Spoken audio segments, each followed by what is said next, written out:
Good morning. Not quite a week ago, I posted a video entitled Failed Wildlife Photography. In that video, I took you on a trip where I went looking for stiff gentians, relying only on my memory to find the plants in a prairie that I hadn't been to for, probably 3-4 years.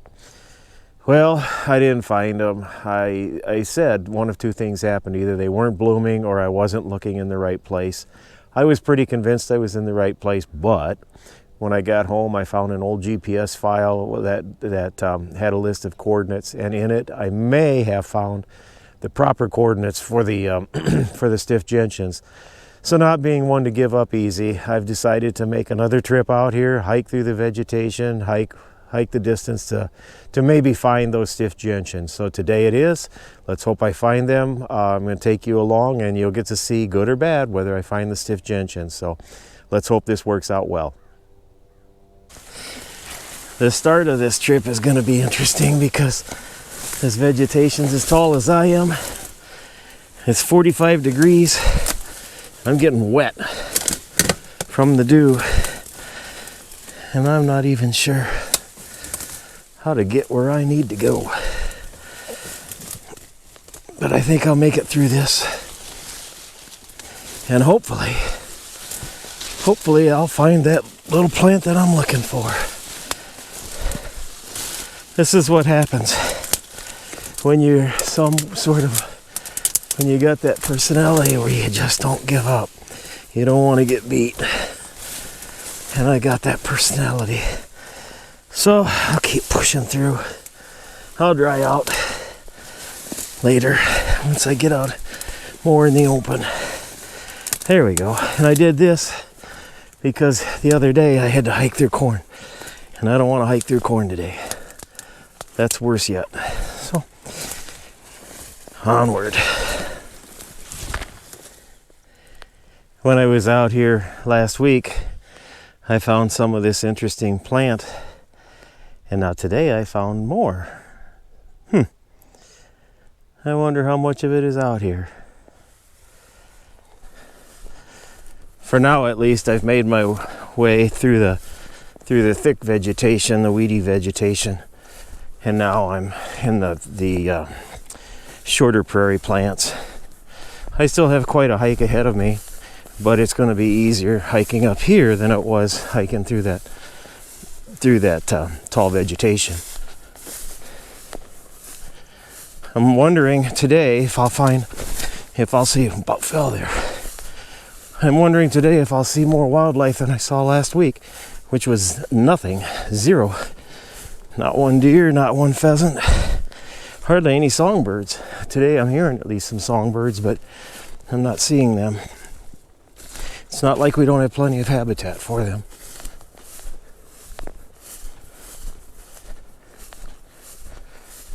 Well, look at this plant. Interesting.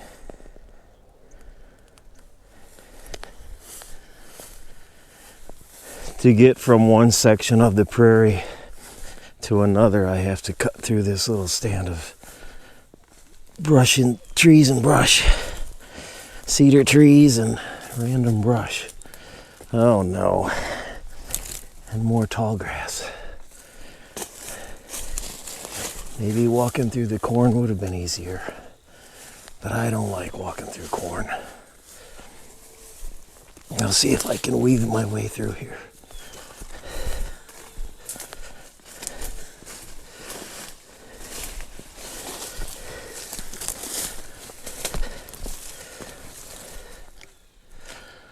Apparently, I'm the only one who wants to do this because there are no paths through this stuff. I walked a little farther and I found what I think is a game trail, a deer trail. Oh, nuts. I see corn. How do I get there from here? Well, I guess not only did I have tall weeds, but I'm going to have corn to walk through too. Such is life. While I'm here, take a look at this big fungus. That's a big one. Okay,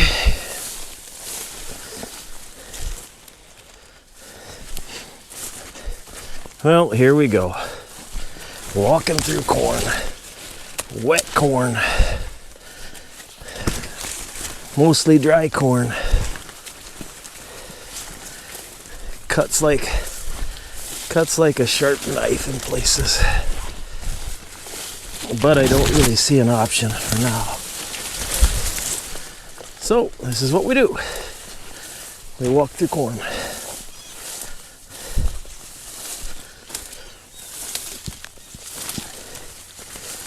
While it wasn't my first choice, it has become the choice to walk through this corn. I don't see any easier way to get where I think I need to be. It's wet, some of it's sharp, scratches you up and tries to cut you, but I can at least move through it faster. And the difference today, other than earlier or at that last video, is today I have a sweatshirt on because it's a lot chillier. I'm not sweating. Now I just got to make sure that I don't follow these corn rows that leads me out of the county. Seems like they go forever anymore. I need to move to the west somehow. Just got to figure out when and where I do the cutover in hopes that I'm in the right spot. I'm not sure, but by following the corn, I may have went further than I needed. So, like it or not, I'm going to have to get in the corn here and start going another direction. This, folks, is how people can get lost in a cornfield. Really lost, really misplaced, and sometimes with not good results. I know when we do missing person searches in my regular job, we're cautious about this. You know, whether our lost person might have wandered into corn, and certainly we don't want to lose the search team members. So you can see how tight this is, and I'm on the edge. Imagine if you're assigned to walk down the middle of the field. You really need to keep track of where your partners are, and you have to be watching, just how good are you able to search. If you're spread out, you can't spread out too far. You just can't be too far apart when you have such limited visibility.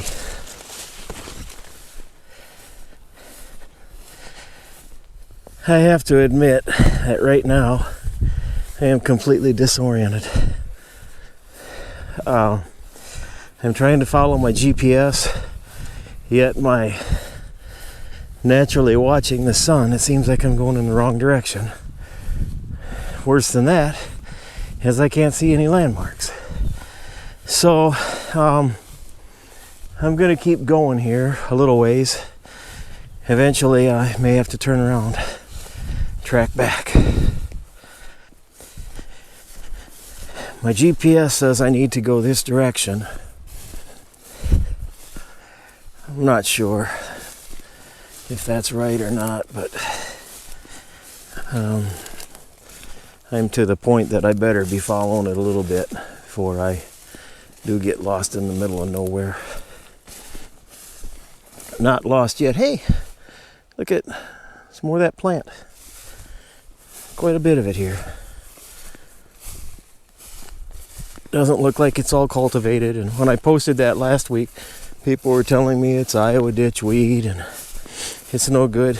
And you know what? I don't have a clue. No idea whatsoever. I just know what I'm finding or know what I'm seeing. So I'm going to keep going here. Take a look at this. It's if my app is correct, it's devil's stinkhorn, a type of fungus that I don't remember ever photographing before. And what's the chances that I would just happen to look down at the right time as I'm walking row after row of corn? And here's another fungus here. Don't know what that one is. But what's the chances that I would see this one? So I'm going to continue on. Still really don't know where I'm going, but I'll figure it out here shortly. For those not familiar with GPS technology, the GPS to work requires a clear view of the sky. Anything that blocks that view blocks the signal from the satellites that the GPS needs to tell you where you're at. For example, this thick brush, if it's over my head, if it's completely over my head, certainly the corn that's way over my head, all of that is blocking my view, or blocking my GPS view of the satellite. So it only gives me general directions where I need to go. And right now it appears that I am just walking in circles, not getting anywhere. So I may end up having to go back to my truck, or back to the Jeep, start over and come in from a different direction. According to my GPS, I'm somewhere close to where that stiff gentian plant or plants should be blooming. I've walked more than 2 hours, not sure if I'm even going to find them, and I'm hoping that I entered the GPS coordinates correctly. Otherwise, this was a long, fruitless walk through the prairie, and it has been a workout. I'll keep looking though. It appears my GPS coordinates were correct. Now I need to see if I can find a stiff gentian blooming in this. This is the right habitat. Oh my. Not only is there's stiff gentian and grass of Parnassus. Folks, I haven't seen grass of Parnassus here before. And the stiff gentian is right there. The purple plants, the light purple plants. Oh, it was worth it. It was worth it to come out here. I'm going to set my camera equipment down now, this video recording equipment, and shoot some pictures to add to this video. Oh, what a relief. It was all worth it.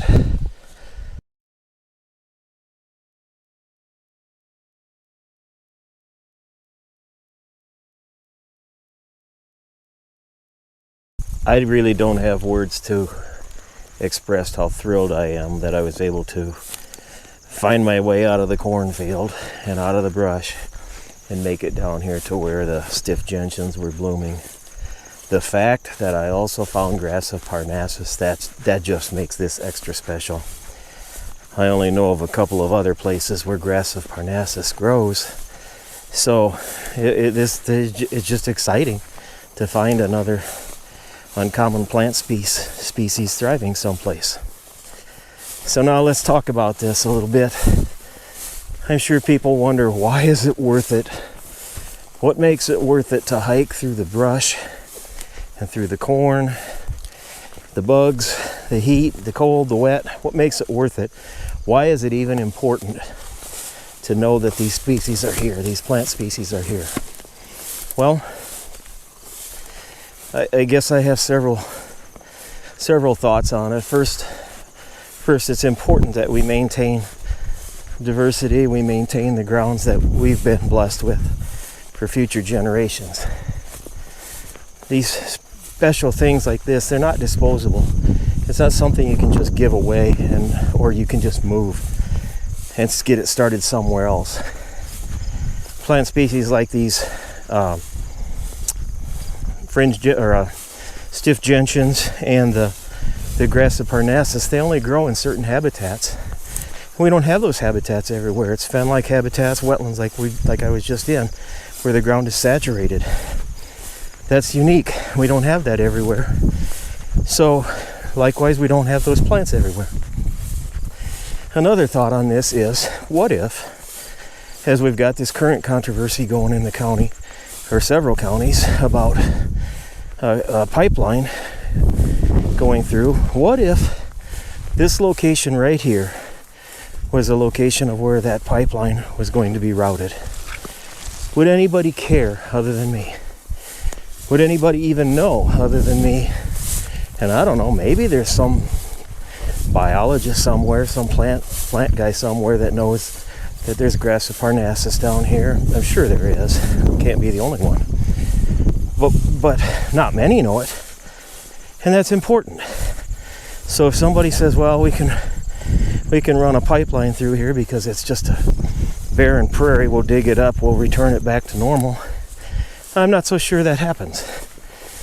You certainly can't, you can't just move habitat and expect that it's going to be successful.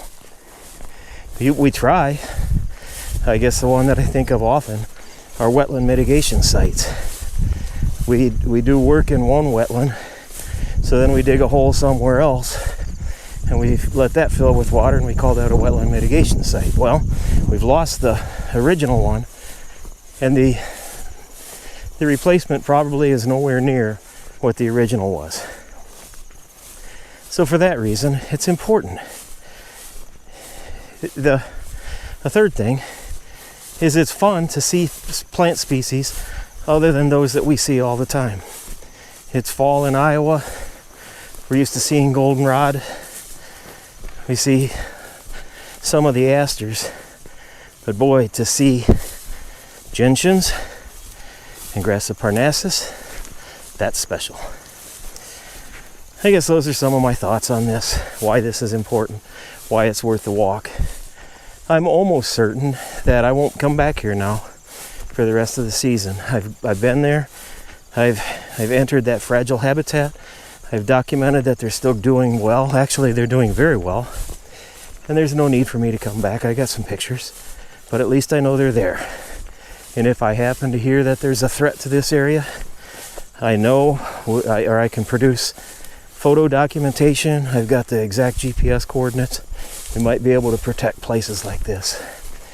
So, and I better add that I'm not against progress. We have to have progress if we're going to survive as a species. I understand, but we need to be careful how we do it. We can't just ramrod things through at the shortest distance and call it progress and say we're going to be able to fix it and move something somewhere else. We need to be thinking about this stuff carefully, the risks and the benefits. So I'm not entirely opposed to progress. I am opposed when it puts either threatened, endangered species or uncommon species habitat, or when it's forced through people's property. I'm not in favor of that.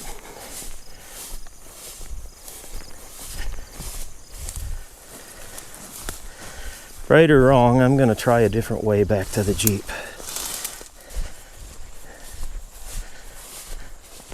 Lesson learned for this guy. I like to think that I have a brain floating around in my head, but boy, after what I've put myself through the last 2 visits here, only to find out that it would have just been a short walk on the edge of the field, that's